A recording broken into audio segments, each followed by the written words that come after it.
Good afternoon, ladies and gentlemen. Welcome to the second day of Enlit Europe, today at Connect Studio.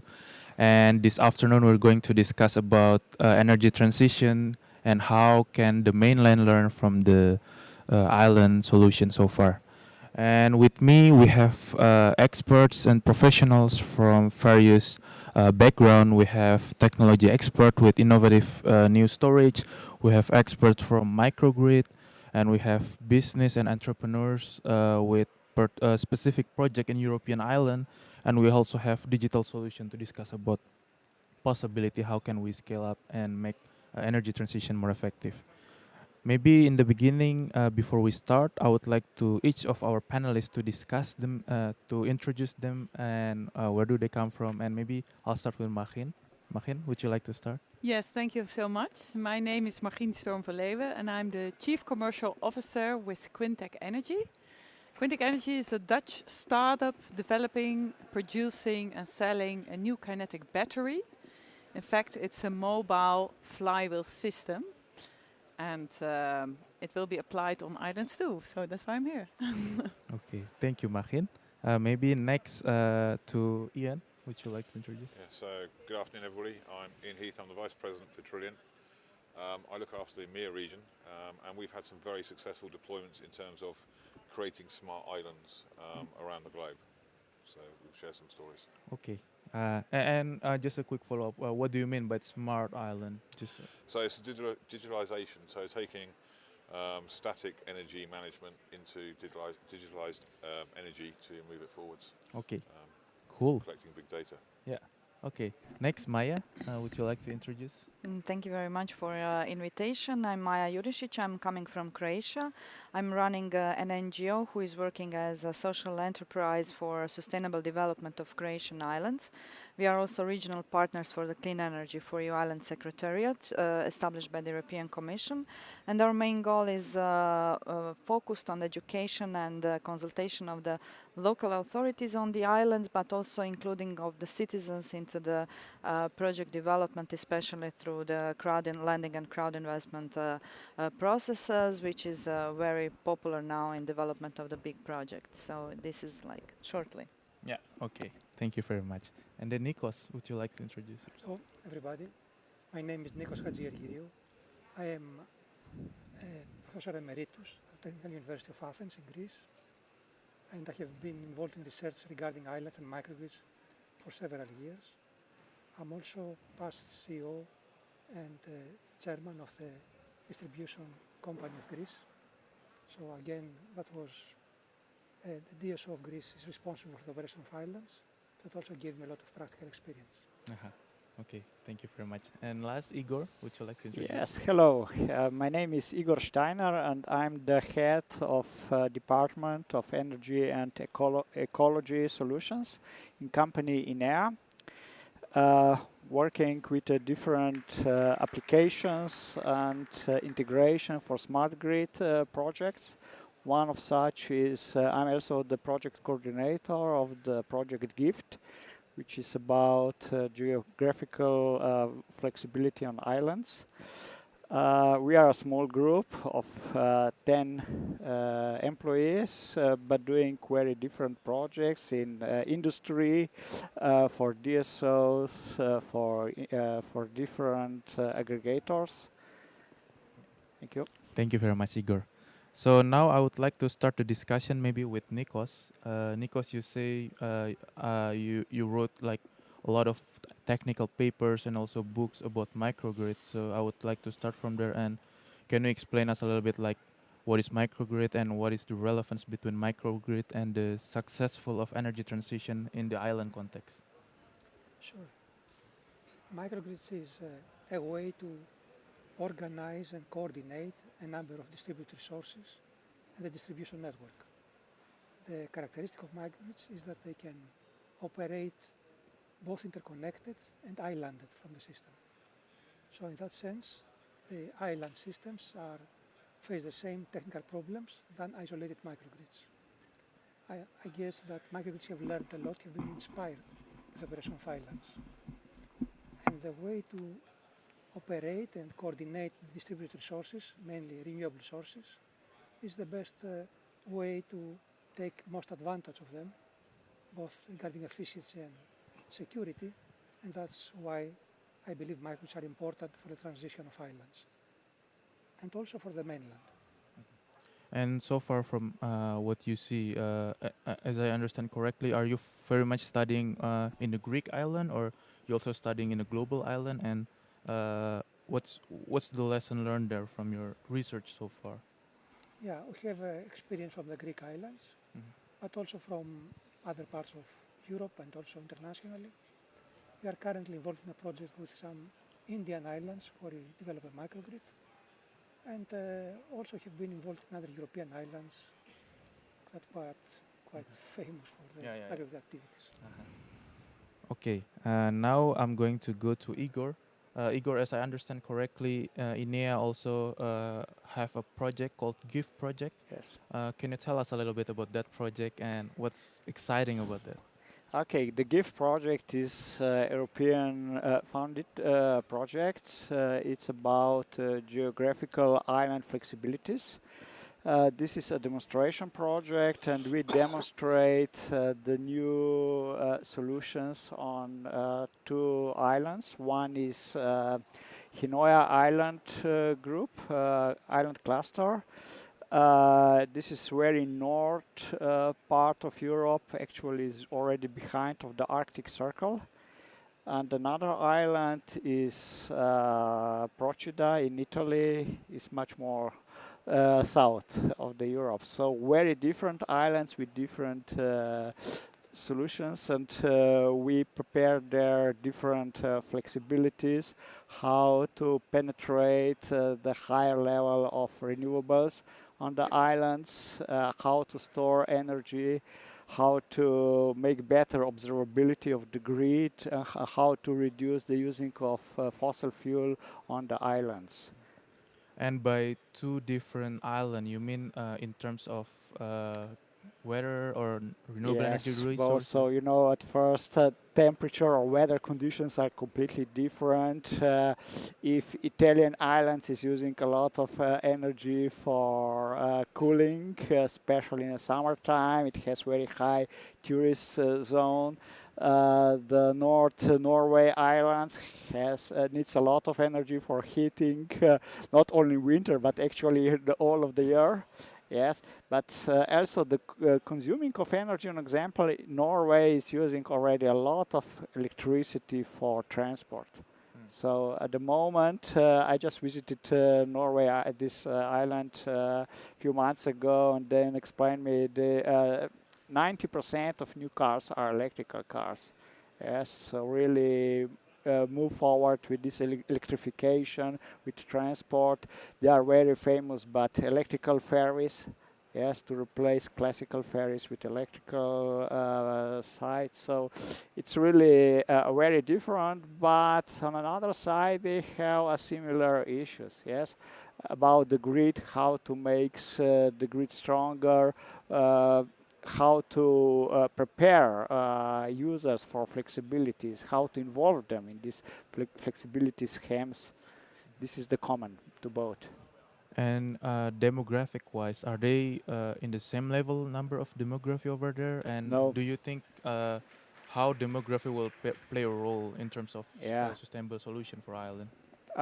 So Italian island is very highly populated. It's a small island, but more than 10,000 inhabitants, and especially in summertime, where is these tourist peaks. Really, it has really a high number of people there. Norwegian part is not so popular for tourists, maybe, but any case. They are very famous, but with fish farms, an example, yes. And the nature is completely different there in the north or in south, yes.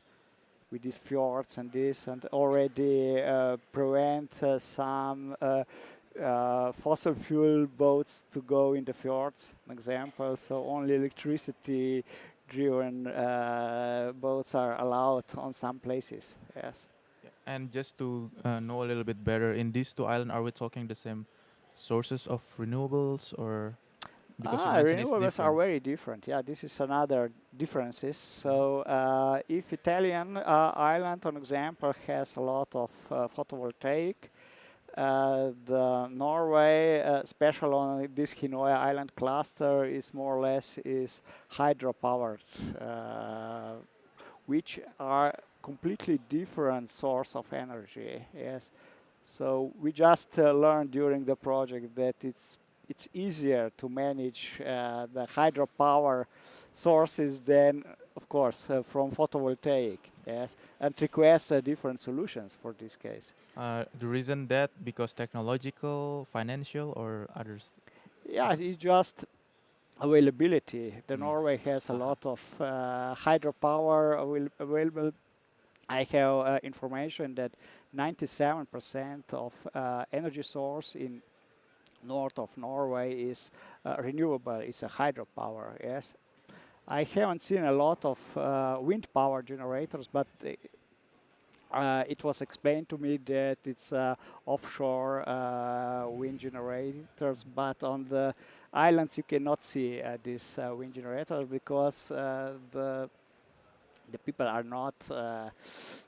It has some. Uh, they don't like to have it. This is just in the front of of the house. Okay.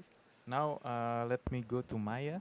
Maya, you told me that you're working on particularly Croatian island, but also your organization in partnership with Clean EU Island, and you also have a broader side into EU island in general. So tell us a little bit first about Croatian island that you've been working on, and also compared to the other European island.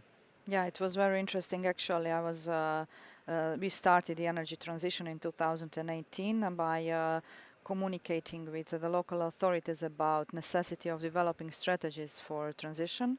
And it was like very, very plain beginning of everything. At the meantime, the European Commission defined a necessity of supporting specifically the EU islands, and the Clean Energy for Island Secretariat was established just at that year. It started to work on 2018, and I moved for working 2 years in Brussels for them, so that I can have this also not only by being one of the countries that is supported by them, but also to have this different perception. It's very important for everyone who is developing something to change the perception, to understand what is your position in the whole market and the whole development. And this definitely changed a lot the perception of the Croatian islands, because we as a country, we like to say that we have like more than 1,000 islands, but then when you come to the reality, you have only 50 of them inhabitants, and you have only 30 more than 30 of them who are don't have even their local authorities, which means that only 200 people are living on these islands, which means that this is like very hard to develop anything because of their lack of capacities, lack of financial support, lack of vision, lack of people. And at the end in Croatia, you have like 10 to 20 islands that can actually make some move, and all others will be, let's say, like a pilot projects that can make some smaller move. Also, what Croatian thinks is that like when you are thinking about the terms of development, then you think, yes, we can develop by ourselves, and you also have a lots of local authorities on one island. We are talking about minimum from 1 to 7 local authorities on one island, which makes the development even more harder, because they mostly not communicating between each other because of the different political visions or sides, and they think that they can do it like this, which is not possible. European Union is not going to support this kind of the small local communities without a common ground, without a common strategy, without a common because it's not on the other side, it's not efficient for anyone. It's not, making investing too much money in such a small communities. The impact is very questionable, actually. So this was my point of view from the European Union, that at least Croatia all Croatian islands are small islands, although we think that our biggest islands are very big. What do you mean by small island? Because you have like in terms of looking in Spain or Greece, that you have like Crete or Rhodes or islands that have more than 100,000 inhabitants. We have like maybe islands with mostly like 20,000 inhabitants. So this is all small islands. So Croatia doesn't have one big island when you see in the terms of this. So it's a very different development actually. So you are really, really like I very often feel like we are digging like a tunnel, by changing the things on the level. It's easier because it's smaller, so everybody, you see everything, but it's harder because it's very hard to move this kind of the community. So in terms of European Union, we are very small, and the things that we did in Croatia in these last 5 years, we managed, I told you, like 50 islands that are inhabitant, but we already have like 20 of them into energy transition. When I say into energy transition, I'm saying that some of them have either strategy, either set up ourselves, either the activity action plans for developing transition. They started to implement the energy transition not only as an energy transition as such, but in each area of the development on the islands. This is very specific with islands, that you have to put it in everything, in the waste management, into public services, into the transportation, everywhere. It has to be one point everywhere. So it's very horizontal and needs to be a part of everything. And then this is how islands are very interesting, because in this way you can see the whole system, how it needs to function. You cannot observe the energy transition as a divided term in the overall development, if you want the whole system to work at the end. So it is very different, and also what Igor was saying, like difference between north and south is enormous, even in the same country, like not even in the Europe, but it's not comparable. So it's very tricky if we develop some models or innovations on the north, and we think that we can replicate it just like that. We can use the general idea, but we need to be very adaptive to each island, to each local community, and to understand the whole context of how the community is living behind it. Okay. Thank you very much, Maja.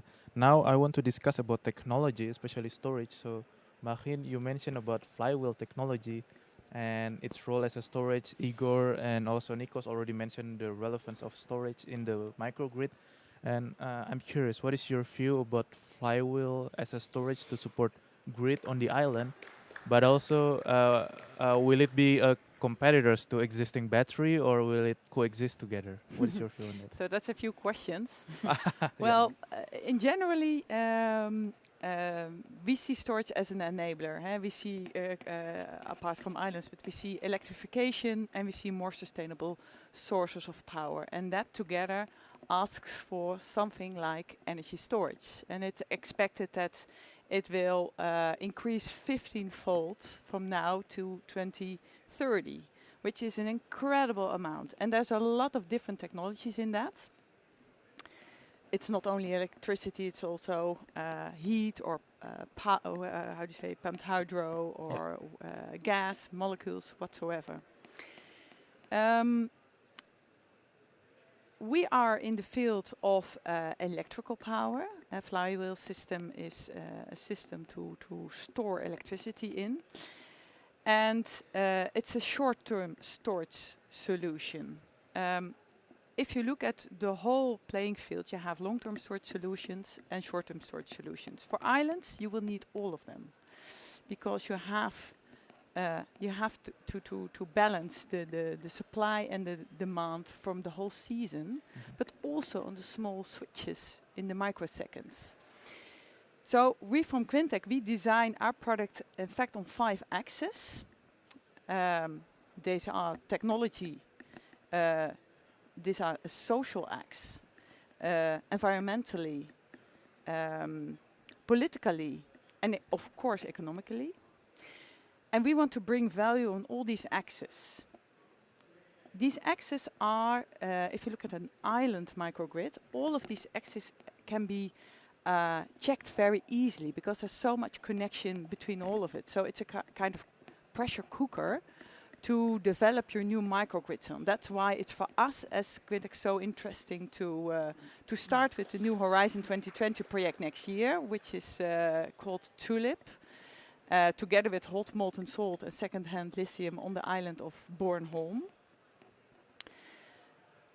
And then when I give some value of those 5 axes I mentioned, you said, hey, is there competition between the different technologies? For instance, if you look at technology axe, you see lithium is of course a very well-known, a very good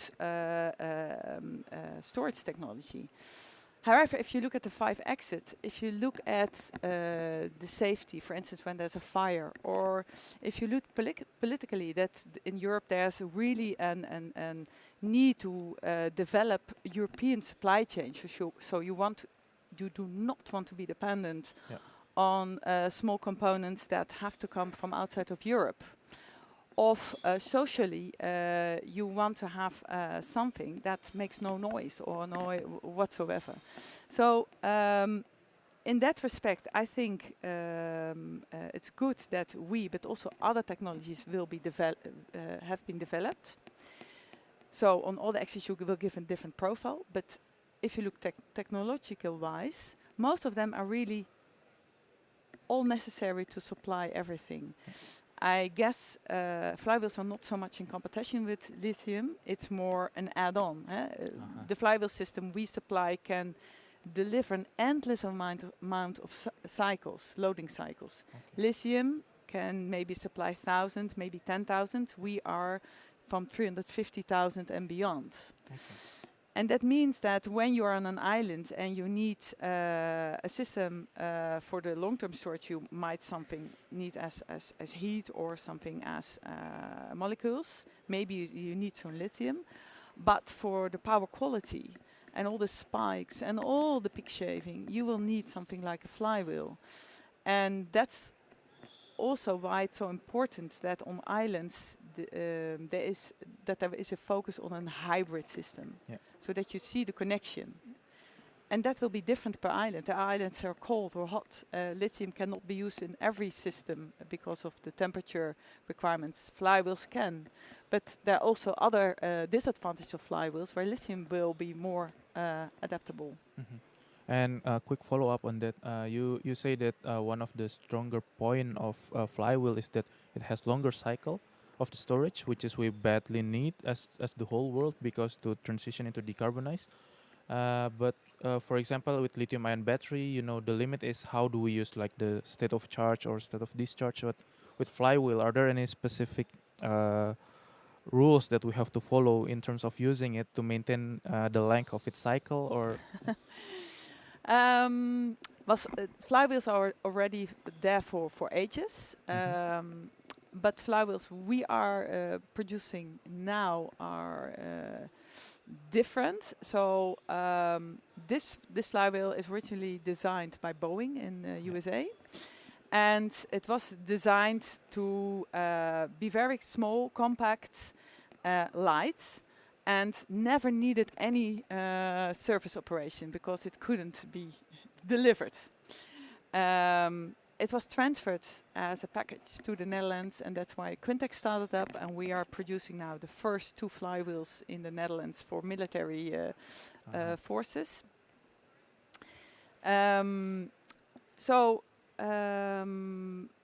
These flywheels are designed just for endless amount of cycles, and the way you use it is that you use them as much as possible. If you don't use them, so if you use 1 cycle a day, please don't use a flywheel, because then it will be costly, but after that you will just spin the wheel without any other thing you use. So as an answer, target your application very well and use the application as it was designed for. But it's not that that there is a kind of decrease in the capacity during time like it is for lithium. So when you can deliver, for instance, 1 megawatt, you continue to deliver 1 megawatt also after 30 years. Okay. So the take-home message here is that when you want to use flywheel, please be very certain about how much energy or power you want to use, and keep it that way. Don't Yeah. change it Yeah. variably. Yeah. Okay, cool. Yeah. Cool. Now let me move to Ian. Ian, with Trilliant, I understand that you work a lot of digital solution, and we've seen a lot of sector already disrupted by digital technology.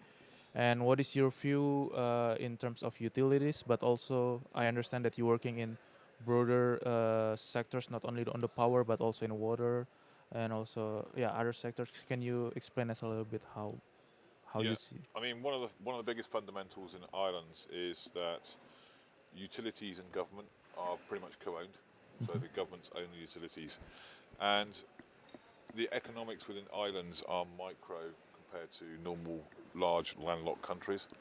And so when they're looking at trying to develop their energy platforms into the next digitalized smart environment, then they haven't got the same sort of funds or clout to deliver smart in the rest of the world. So what we've encouraged with government liaison and with utility is to cross-charge between the utilities so that they create a single platform that takes care across all government verticals to deal with smart electricity, smart gas, smart water, and smart city applications, so that they're sharing the cost of the infrastructure. And from our platform, we also say that we create a hybrid environment so they have the power of choice to choose what communications and what commodity they want to land. So they're not tied to a single brand or anything else. It's what's got to fit them and their economics. So we've had great successes, and also our platforms enable us to go right back from generation, right the way through to the distribution and the end consumer. And by doing that and being able to monitor the whole ecosystem within the islands, then the governments are getting more and more of the big data. And the next generation change has got to be the accumulation and analysis of the big data so they can see what's driving the patterns, where the forecasts are going, where the peaks are going, so they can start to manage the power cycles. And so they can start to plan for like batteries and offshore microgrids and stuff, so they can actually plan it more efficiently and also divert consumer patterns so that you can stabilize and try and maintain constant delivery, because that's easier to manage and a better cost example to do so. And you mentioned about big data, but I also understand like it's sometimes it's not enough to have a lot of data, but also the quality of the data. My question here is, in terms of power, do you think what could be the obstacle of us to having big data, for example, or there's no such thing? One of the biggest challenges of getting big data is if with islands we've been able to look at it as a whole, but when you go into mainlands, you've got verticals that are sometimes government owned, sometimes private owned, and as utilities they're trying to keep it all as it's mine. So suddenly they invest in a cellular network or a private network, and it's their data. Then the next utility comes along, the next vertical, and goes, I'm going to do the same in my own way, and that's my data. Okay. And until we can get the amalgamation of data, then no matter what smart initiative a government comes out with, the economics are never going to fully filter down unless they start to interlock and combine. And the energy decarbonisation, lowering of emissions is never going to happen until they can actually see the whole broad picture of the data coming in. Because data transitions at the moment are getting to the stage where you can even identify what domestic appliances are being used in homes, how they're being affected, what maintenance is happening, because you can see the change on the harmonics and vibrations in the electricity signals. So the data accumulation is there to be had. It's whether the governments need it to show what they're doing with tax funds to try and reduce the cost, especially in the current energy climate crisis. So how can they show consumers that we're making it work for you to bring down your costs? At the same time, how can we plan and deliver the next service generation level going forwards? And what about in terms of, I don't know, I use my personal computer quite frequently, and the security of my computer become an issue. And nowadays when we talk about utilities, which is reach larger scope, right? Yeah. I mean, in terms of security across utilities, they're recognised by the United Nations as critical infrastructure. So they are frequently looked at as being, are they cyber protective? Yeah. So in the utility chain, from Trilliant's point of view, we have the master platform that can take the data in from everywhere, but we also develop and keep focus on the cyber security levels.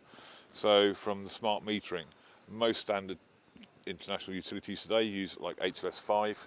We've stepped it to HLS7.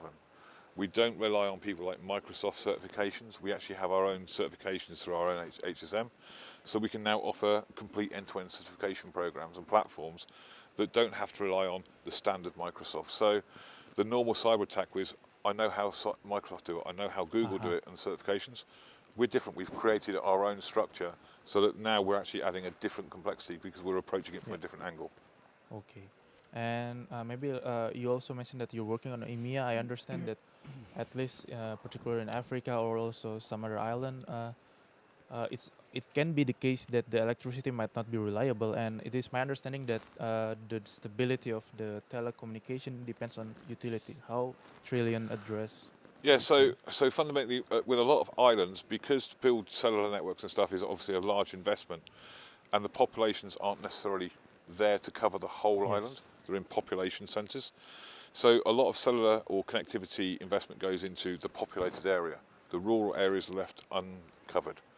So this is where we also look at saying, well, we give you choice to have a hybrid, a cellular or your own type of wireless. We also provide a wireless platform. The reason for that is, A, we can guarantee the service level to bring it up to make sure you're getting 99% data availability. And at the same time, the cellular impact is they can't give you an SLA above 85%. We find that the more people are using their cellular calls, obviously voice is priority, and then it slowly works down to a constant SIM card for a meter. So if their traffic and volumes are restricted, the cellular networks actually will drop off those bottom SIMs because they can't afford the data. They've only got finite data.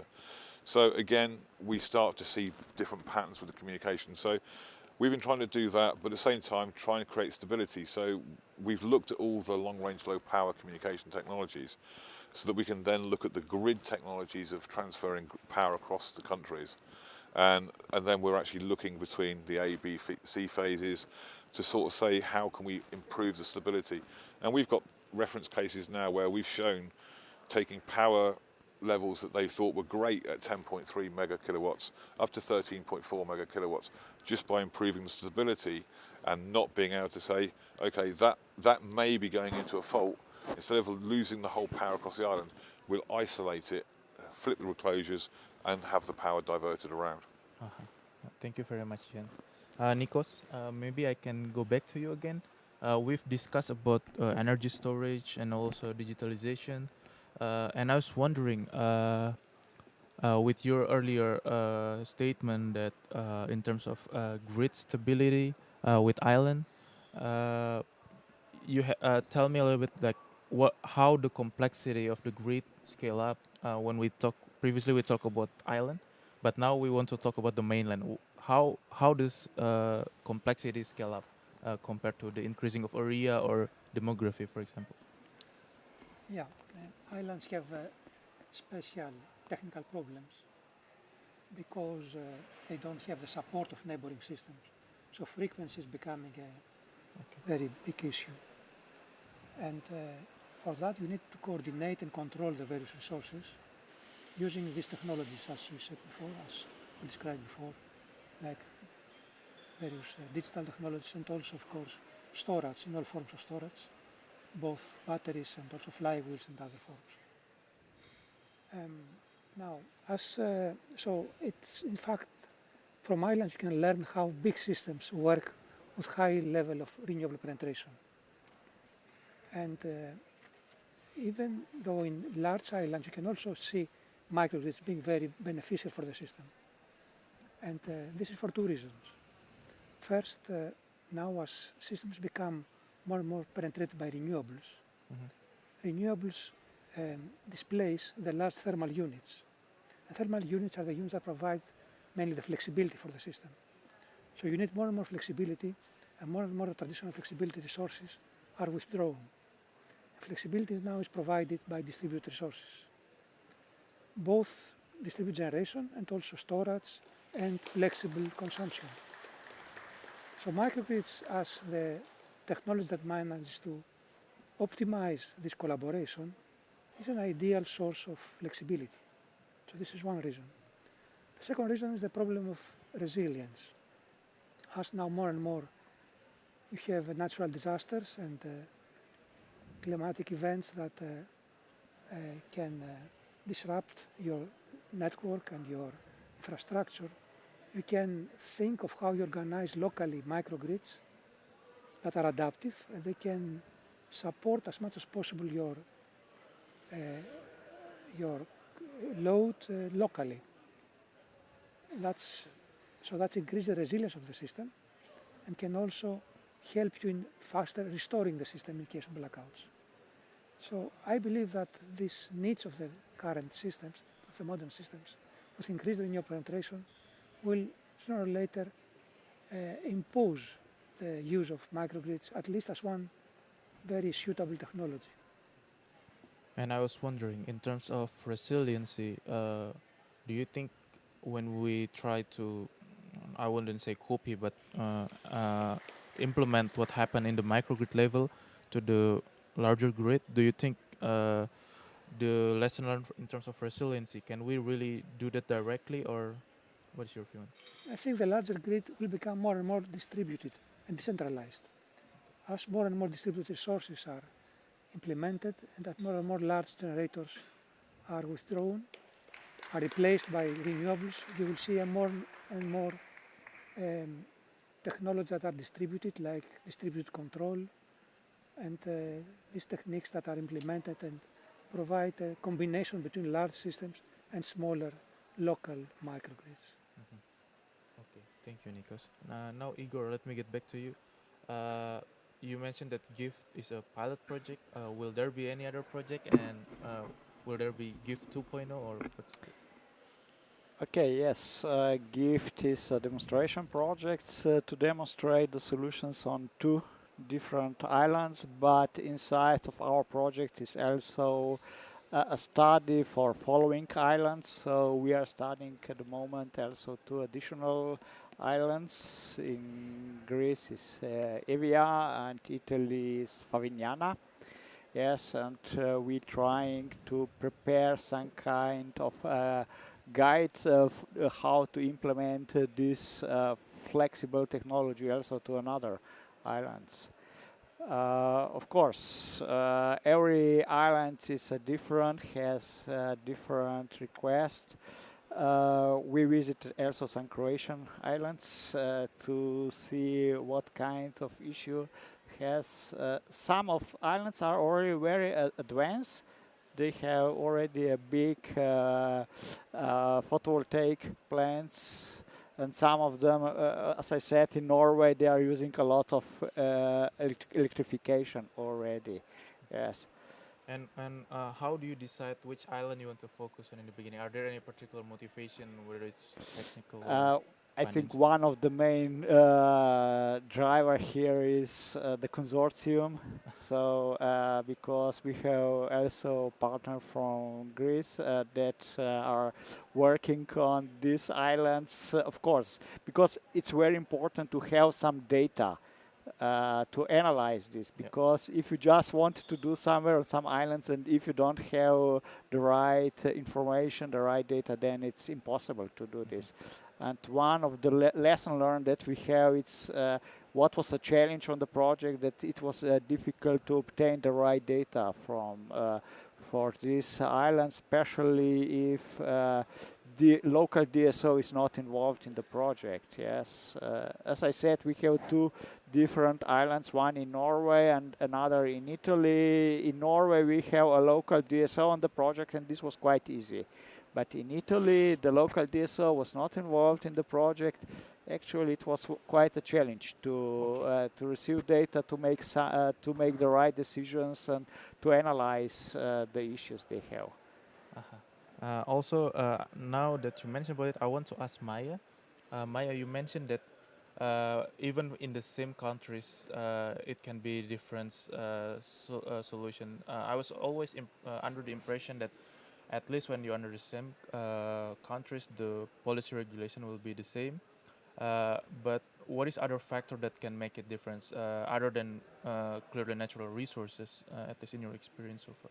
Well, the first, this is the policy regulations, and then on the other end, you have understanding of the policy regulations, and also the political will to on the local authorities to develop these things, because they most of the people on the islands, from my experience, don't understand energy transition, and you don't like to use your political mandate on the things that you don't understand, because you have like 4 years for develop your votes, I would say. So it's something that, but on the other side, the good thing, let's say the good thing, that now everything is speeding up, so they must to get into the train. But the difference is definitely, I would say, like from the south to the north is everywhere. I think that every country has the same different differences as we have it in Europe, that we have it also in the countries from the level of consciousness of the people and readiness, because you can do everything on every level, on policy level, of a national level, of innovation level, but if you don't have end users who are going to understand what exactly the change is, what you are doing, that the whole system will fail. And this is what we are having, like, because people don't even understand. Although we are talking, for example, about this energy transition for last 5-7 years, much before than the crisis started, the thing is that people started to think about solar panels on their roofs because of the electricity bills. So unfortunately, our whole society is relying on the personal interest rather than the whole sustainability as such as it should be. The other thing is, now what I'm quite concerned is also what I hear here, at least what I heard on the conference. Everybody are talking about big systems, about technology, about innovations, about big investments, and we are forgetting the local community where we are developing actually the projects. And this part of the sustainability, when we come to the micro location of the development of the project, this is where the whole system about sustainability is failing, because the money that is produced actually on the field there is not spent there. So the local community in which area the energy is produced is not having the concrete benefits of the whole system. So we have local authorities who don't have enough national resources to sustain their own public buildings. They are in protected areas because of the historical centers. They are not included in the transition in a same way as everybody else. And for example, in Croatia, you have these big solar plants which are developed by the big investors. Doesn't matter who is the investor. Is it a state company or some other company? But everything what is produced there is get to the local authorities is very small amount of the benefit in the overall investment, and they need the support. They need the support from the way of strengthening their capacities, renovating their buildings, putting solar panels on the school and the kindergartens. Because the thing what is happening on the lowest level is that the whole system and the energy transition, not energy transition, but now the situation that everybody are in, that the energy is going up, the bills are going up, is that the public services are also going up. So the citizens are paying this crisis the most, and they are the least who are feeling the whole transition happening in a way. So this is what we really want to, we are trying to talk to investors, whoever is coming, and also local authorities, to understand the negotiation process with the investors, to give and to understand that in the whole financial balance they need to plan a percentage of which they are going to return to the community that is developing the thing. So this is something that, this is also something very similar when you are asking difference between North and South, because European Union was thinking that we can easily replicate energy communities, energy cooperatives everywhere. And this is not the case, because in the northern countries, you have already the consciousness, you have financial stability, you have willingness to invest, that people are investing in their own projects, which are 100% owned then by the citizens. But in, for example, in Croatia, Italy, Greece, Portugal, Spain, we are the same mentality, the same things, the same problems, same challenges about understanding the concept. We cannot wait that people start to invest in 100% their owned projects. We need to negotiate with the investors to have a common ground on this. Otherwise, everything is going to be very wrong from our perception. Wow. Now we've discussed about the scalability and also the understanding of the local authorities. I would like to go back once again to the storage, Margien. You mentioned that flywheel technology that QuinteQ developed in the beginning was developed by Boeing. What's the story there? I mean, did Boeing looking for particular application? I understand that they don't directly want to produce electricity or store it. And also with you, what you've been doing, like in the future, are you also envision other sectors that flywheel can play a role next to power industry? Yeah, well, Boeing, of course, had a very particular application in mind, and I don't know, but it was somewhere in space. Okay. And the reason is that that's why it's so small, so light, and that there was no service needed. It was not possible, actually. There's a lot of reasons why that was not applied. That's not what I'm going to tell here, because I don't know.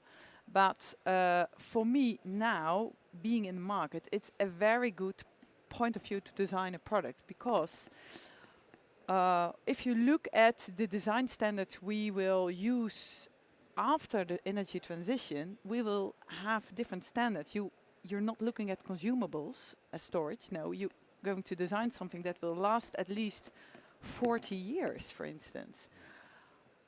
Okay, but you cannot predict what you need and where you need and how you need it. Also not after the energy transition.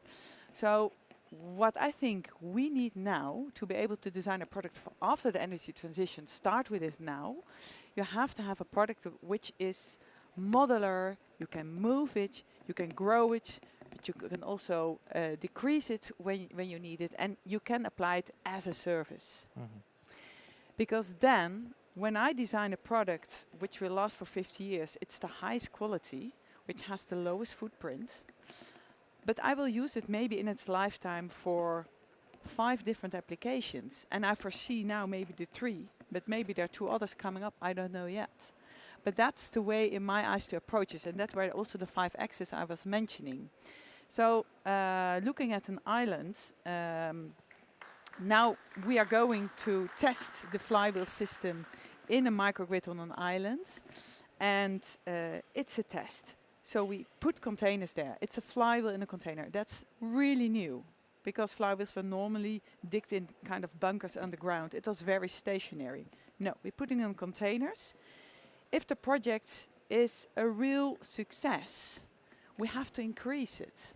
But it might be in 10 years that there will be other ways to deliver the short-term storage solution, and that these containers will be applied elsewhere, and we take them with us. So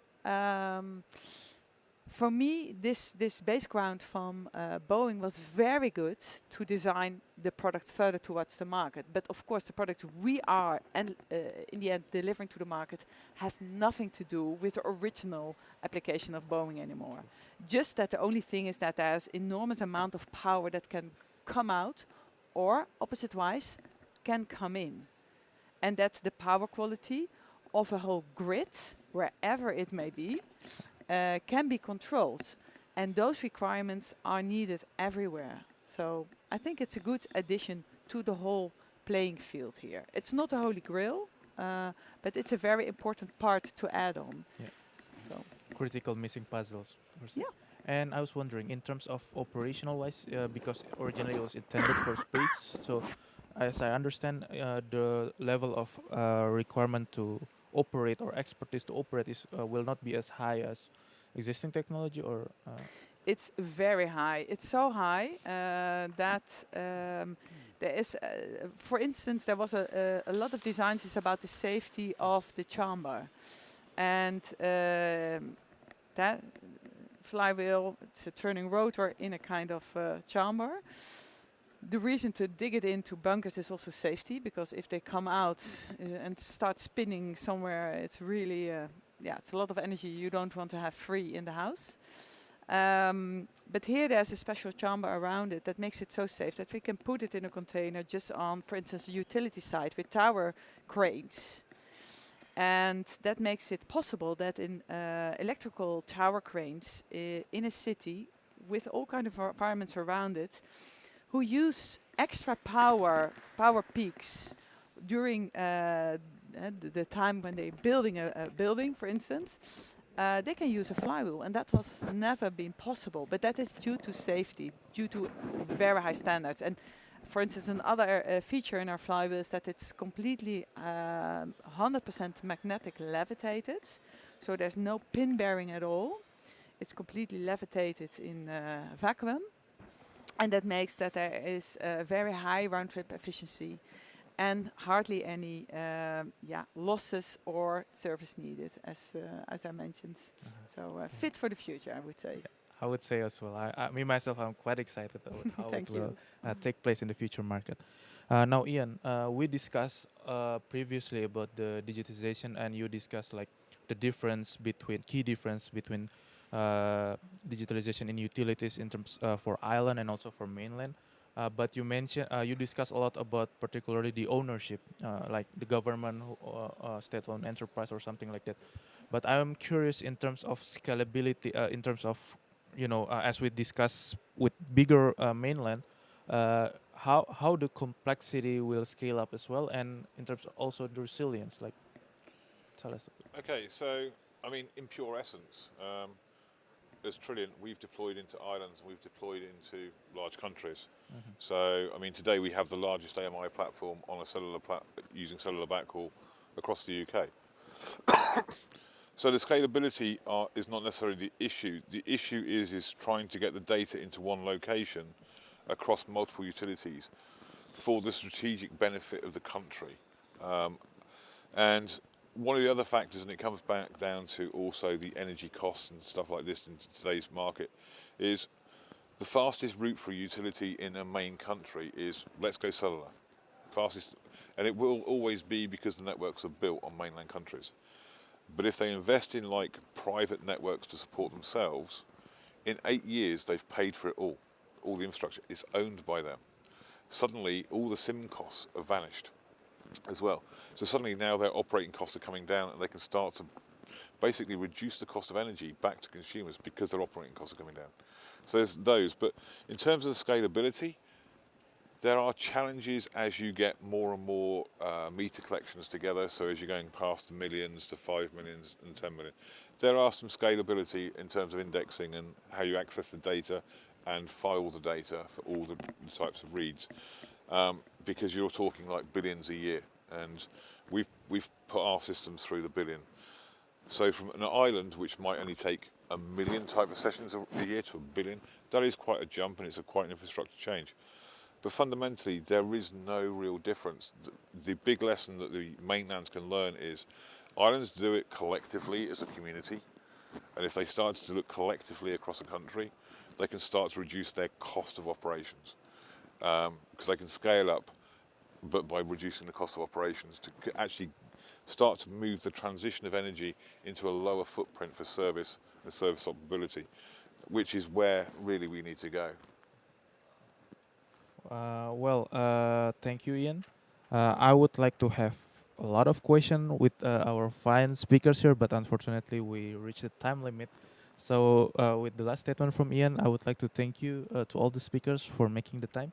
And in case the audience would like to follow up discussion or to know more about it, you can rewatch it again in the Enlit world. And yeah, with that, I conclude this session, and thank you very much for the attention. Thank you. Thank you. Very much.